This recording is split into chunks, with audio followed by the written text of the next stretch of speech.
Olá, sejam todos bem-vindos e bem-vindas. O entrevistado de hoje foi líder estudantil na década de 70, 80, cursou agronomia na Universidade Federal do Amazonas, a nossa UFAM, foi vereador pela cidade de Manaus de 89 a 92, deputado estadual, ingressou no Partido dos Trabalhadores e em 2003 foi superintendente do Instituto Nacional de Reforma Agrária, o INCRA, no primeiro governo do ex-presidente Lula. Em 2002, foi candidato ao governo do Amazonas, ficando em quarto lugar com cerca de 6% dos votos. Em 2006, coordenou a campanha petista no Amazonas, elegendo-se como primeiro suplente do ex-senador e ex-ministro Alfredo Nascimento. Com a licença deste para ocupar o cargo no Ministério dos Transportes, no governo Lula e no governo Dilma, assumiu o mandato de senador de 2007 a 2011. O entrevistado de hoje, do Real Time 1, é João Pedro. Muito obrigado mesmo por atender o nosso convite de entrevista. E eu já lhe pergunto, o senhor será candidato ao governo do Estado pelo PT? O PT terá candidato ao governo do Estado pela primeira vez em 20 anos? É verdade. E o nome está posto. Tem um conjunto de militantes do PT. Eu quero destacar a democracia interna do partido, que permite você registrar a candidatura. Está registrada no diretório estadual e aí a condição é de pré-candidatura. Tem um calendário nacional e no tempo certo nós vamos decidir. Nós vamos para o debate, tanto dentro do PT como na sociedade civil, entendeu, Gerson? Eu acho muito importante nós construirmos um entendimento político para nós tratarmos de governança, de políticas públicas, de um Estado que eu considero estratégico aqui na Amazônia. Não é um estado qualquer, né? É o maior estado da federação, com uma riqueza imensa. Né? E esse é um debate que a sociedade tem que tomar para si. Nós temos que sair da mediocridade. Né? Nós precisamos construir um projeto de governo que contemple a pauta ambiental, a pauta social, principalmente no sentido de combater a fome, que alcança uma parcela expressiva aqui em Manaus e no interior. Segurança pública e emprego, uma matriz econômica. Nós não podemos, é claro que a Cefaz está cheia da grana, a Cefaz hoje está cheia de grana, mas 100 mil empregos do distrito industrial já é muito pouco para essa imensa população. Nós precisamos construir eixos importantes da economia, como, por exemplo, proteína, a indústria da peixe, do pescado. Me incomoda ir na feira e encontrar o tambaqui que veio de Roraima, que vem de Rondônia. Banana que vem de Roraima. O maior produtor de tambaqui no Brasil é o Tocantins. Então, assim, a Bahia, nós temos um potencial para cacau, aqui, na calha do rio Amazonas, imenso, de Urucurituba até Parintins. Já foi uma região com um potencial de cacau. A castanha, que nós temos aí de Coari, subindo os Solimões, a calha do rio Juruá. Enfim, nós ficamos muito acomodados com a Zona Franca. Agora, senador, uma candidatura do PT ao cargo majoritário de governador aqui no estado do Amazonas está acertada com a direção nacional, que tem como prioridade para esse ano a eleição do ex-presidente Lula? Vamos fazer... boa pergunta, Gerson. O PT nacionalmente está construindo a volta do presidente Lula. A prioridade são os atuais governadores do PT. Esse é o primeiro time. Mas não impede. Veja que nós estamos já abrindo mão na Bahia, um dos principais estados ali do Nordeste, para contemplar um aliado, né, e atender essa estratégia nacional do PT. Nós estamos dialogando já com a Nacional, nós começamos a conversar. A Nacional não bateu o martelo com relação ao Amazonas. Eu falei ainda agora, no tempo certo o PT vai tomar a decisão. Né? E até lá, um grupo do PT, de amigos nossos, nós estamos discutindo e tentando construir essa alternativa para o Amazonas e colado nessa estratégia de contribuir com a vitória do presidente Lula. E o Lula já está, é bom que se diga, já está liderando as pesquisas aqui. Ele dobrou isso, ele vinha atrás, mas dobrou aí faz uns 15 dias. Agora, dentro dessa perspectiva nacional, que não dá para negar que é a principal do partido recolocar o ex-presidente lá no Planalto novamente, ele tem conversado com partidos, ele conversou com o MDB do senador Eduardo Braga, conversou com o Gilberto Kassab, que é presidente do PSD, do senador Omar Aziz. Essas articulações terão implicações numa eventual candidatura do partido aqui, logicamente. Essa é uma equação que não é simples. Não é? Essa engenharia política não é simples, é verdade. Eu não sei como é que o PMDB vai terminar esse processo, até porque eles lançaram uma candidatura, né? Do senador Eduardo Braga? Não, eu digo nacionalmente, da Simone Tebet. Simone Tebet. E hoje é uma candidatura que está posta ali. Agora, parte do PMDB do Nordeste já declarou apoio ao Lula. Né? O Lula é muito forte e já tem isso. Então, e fechou apoios, né? Fechou apoio com o Renan Calheiros, lá na Lagoas, com o Helder Barbalho. É o Renan Filho, é o Renan Neto, é o Renan... Helder Barbalho, filho do Jair. É a reeleição do Helder, e o PT está apoiando. Lá, aqui no Pará, que é vizinho, é a reeleição do Helder e o candidato ao Senado do PT. Nós vamos sair aqui. O senador Rocha, né? Não é o Paulo Rocha, não. O PT está mudando. Está mudando, não é o Paulo Rocha. Eles tomaram uma decisão, é um deputado federal, é o Beto Faro. Ele é o presidente do PT. Mas é o mandato do Rocha que está encerrando, né? Encerrando o mandato do nosso querido Paulo Rocha. Ele vai sair da vida pública? Não sei, ele é muito querido, né? Ele é muito próximo do Lula também. Então é um quadro muito experiente, o Paulo Rocha. Em fechando um acordo com o Gilberto Kassab do PSD, certamente aqui o Estado teria que caminhar para o apoio ao senador, a candidatura à reeleição do senador Omar Aziz. Isso aí há traumas locais ou é tranquilo? Dá uma boa discussão, porque nacionalmente o partido também está tratando da federação.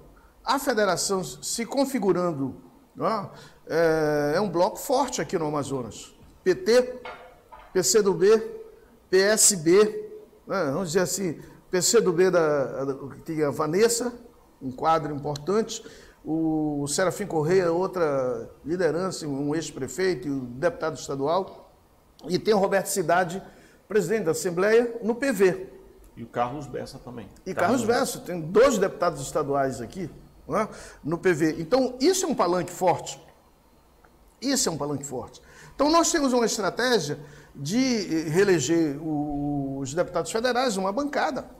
Essa federação faz 2 deputados federais para fazer 3 deputados federais. Na minha avaliação, tem uma sobra para 3. Então, é importante isso.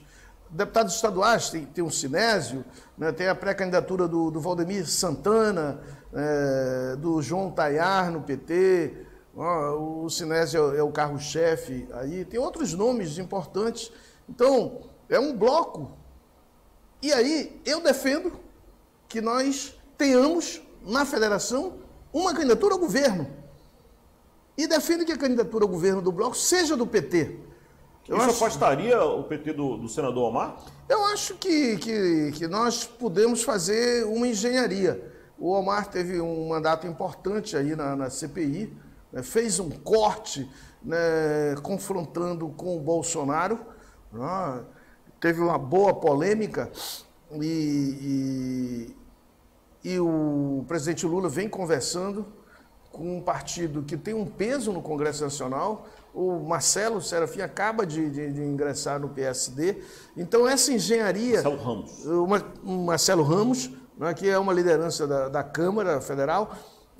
Então, essa é uma engenharia porque nós temos que ter governabilidade. Essa que é uma engenharia de governabilidade. E o PSD joga esse papel. Então, assim, é uma engenharia que eu não vejo nenhuma contradição ter os aliados eleitos nesse projeto com Lula, com Marcelo Ramos, com Omar Aziz. Eles são importantes para o futuro governo.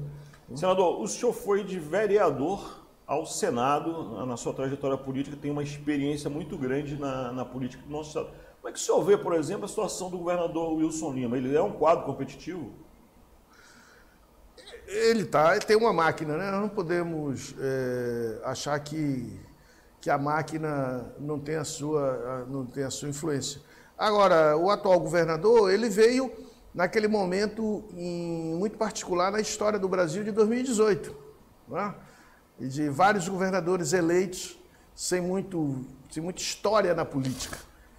Não, uma história na política. O atual governador não tinha uma história na política. E pum, teve aquele boom em 2018. Agora não. Agora ele não é mais novidade. Eu estou propondo que a gente faça um debate de bom nível e construa, ouvindo a sociedade, né? Ouvindo a sociedade. Eu não sei por que os governantes do Amazonas governam distante do INPA, distante da Embrapa, distante da Fiocruz. Ou seja, eu estou propondo que a gente faça um governo com essas instituições e ouvindo a sociedade. E aí, os professores, os empresários. Um outro tema decorrente dessa pergunta, que é os adversários principais dele, conforme as pesquisas de opinião até o momento, são 2 ex-governadores, Amazonino e Eduardo Braga. Como é que você vê esse quadro aí? Desses 2 outros quadros da política do Amazonas. Como você bem disse, governaram sem ouvir a ciência. Eu penso que eu quero tratar, vamos dizer assim, os adversários políticos, né, com muito respeito. Com muito respeito. O amazonino tem uma história aqui no estado. Mas nós amazonenses, e quem é da política, nós já sabemos o que ele faz, o que ele fez. É verdade? Então, assim, nós precisamos romper com isso. Ter novas experiências. Né? Eu estou colocando a minha vida pública, que não tem escândalo. Né? Eu tenho uma vida pública marcada por uma posição, né, de vínculo, de pauta popular. Então, eu quero apresentar isso para a sociedade. Nós precisamos fazer um projeto político. E é possível, sim, nós tratarmos o estado do Amazonas numa pauta nacional e internacional. O debate ambiental, por que ele não é feito aqui? Se aqui tem a maior floresta tropical do planeta Terra. Né? Se nós somos a capital... está mais pressionada. Né? Então nós precisamos fazer esse projeto, um projeto novo. Né? Nós estamos, assim, a crítica, muito mal acostumados com a Zona Franca.